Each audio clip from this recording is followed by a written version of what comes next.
There are moments in history when a nation builds something so far ahead of its time that even its greatest enemies are forced to stop, stare, and admit, quietly, reluctantly, that they have already lost. This is one of those moments, and what happened next would haunt Soviet military commanders for the next 2 decades. In the early 1960s, at the height of the Cold War, the United States didn't just build an aircraft, it built a ghost. Something that could fly so high, so fast, that the entire Soviet air defense system, built to protect the largest nation on Earth, became, overnight, completely obsolete. To understand why this mattered, you have to understand the fear that drove it. By 1960, the Soviet Union had already shown it could reach American airspace with spy planes, and worse, it had just shot down an American U-2 reconnaissance aircraft deep inside its own territory, humiliating the United States on the world stage. Washington needed an answer, not just any answer, one the Soviets could never catch, never shoot down, and never even see coming.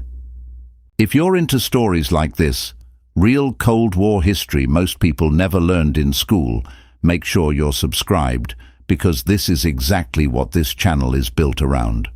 What came out of that fear was the SR-71 Blackbird, a plane so radical that even today, more than 60 years later, nothing built since has matched what it could do.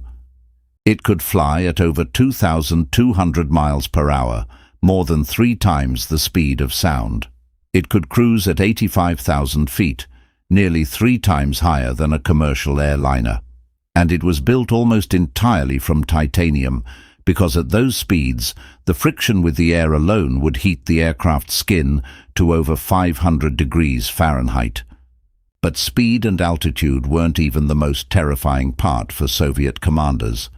What truly broke their strategy was something far simpler and far more humiliating.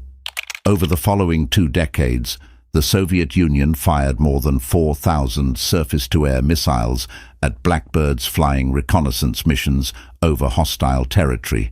Not a single one ever hit its target.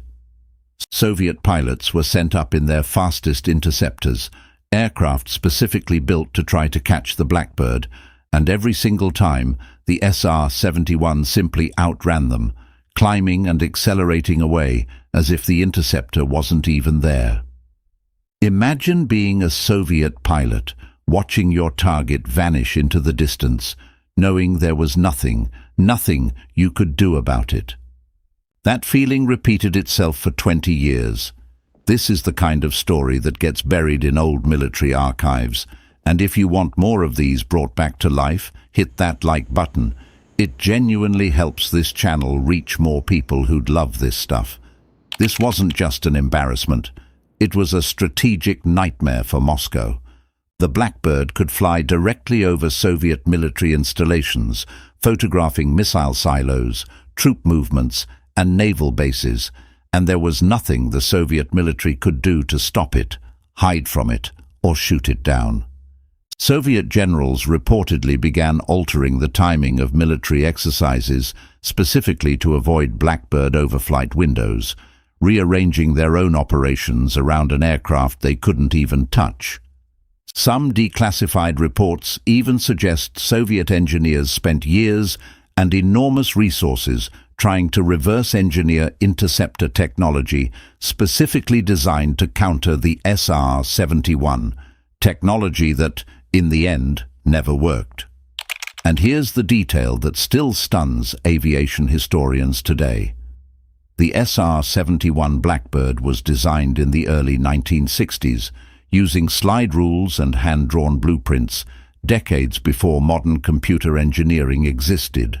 No country on Earth, not Russia, not China, not any nation since, has ever built an operational aircraft that could outfly it. Not in the 1970s, not in the 1990s, not today.